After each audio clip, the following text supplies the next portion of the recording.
நெருப்பு இல்லாம புகையாது. அண்ணாமலை தலைமையில ஏதாவது ஒரு புதிய கட்சி உருவாவதற்கு வாய்ப்பு இருக்கா? ஜனவரிக்கு அப்புறம் ஆரம்பிக்கலாமான்னு ஒரு ஐடியா இருக்குன்னு சொல்றாங்க. புதிய கட்சியா? புதிய கட்சி, புதிய இது. அதுக்கு அந்த கட்சி அப்படியே தோக்கப்பட்டாலும் அது மோடி பிஜேபிக்கு ஆதரவா இருக்கும். பிஜேபியில இருந்து வெளியே போய் ஒரு புதிய கட்சி ஆரம்பிக்கிறாரு. அதுக்கு மோடிக்கும் பாஜகவுக்கும் ஆதரவா இருக்கிறது ஓகே. அதுக்கு அரிசி மூட்டை குடோன்லயே இருந்திருக்கலாம். பாஜக விட்டே வெளியே வந்திருக்க தேவையில்லையே. காங்கிரஸ்ல இருந்து வெளியில வந்த சரத்பவார் காங்கிரஸோட கூட்டணி வைக்கலையா? வச்சாரு. காங்கிரஸ்ல இருந்து வெளியில வந்த மம்தா பானர்ஜி காங்கிரஸோட கூட்டணி வைக்கல. இவங்கெல்லாம் காங்கிரஸ் எதிர்த்து வந்தவர்கள். சரத்பவார் காங்கிரஸ் எதிர்த்து வந்தார். இப்ப அஜித் பவார் பிஜேபியில ஃபுல் டைம். அவர் தான் துணை முதலமைச்சர் மகாராஷ்டிராக்கு. அவர் சொந்த மருமகன்.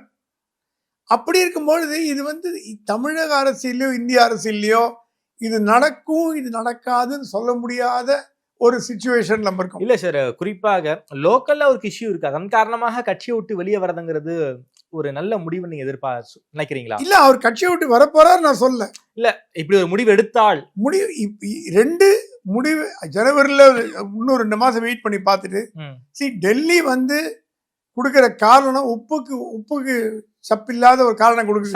தேசிய தலைவர் போடல, உங்களை எப்படி போடுறது? அது அந்த தலைவர் போட்டு இப்ப சிபி ராதாகிருஷ்ணனை துணை ஜனாதிபதியா போட்டீங்க.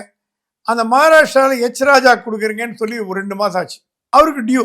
ஸோ இதெல்லாம் கூட்டி கழிச்சு பார்த்தா மத்திய பாஜக தமிழக பாஜக வஞ்சிக்கிறதா, இன்ட்ரெஸ்ட் இல்லையா? தேர்தல் நெருங்க போறது. கண்ணை மூடி கண்ணை திறந்து பார்க்கறதுக்கு ஜனவரி வந்துட போகுது. 3 மாசம்தான். மத்திய பாஜக அண்ணாமலையை தனி கட்சி துவக்க தூண்டுகிறதா அப்படின்னு ஒரு கேள்வி எழுதி.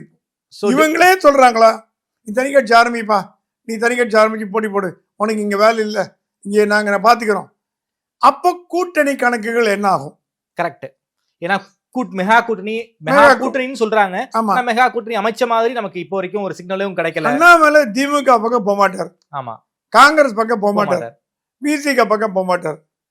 அவர் போறதா இருந்தா போகக்கூடிய ஒரே இடம் விஜயா தான் இருக்கும்.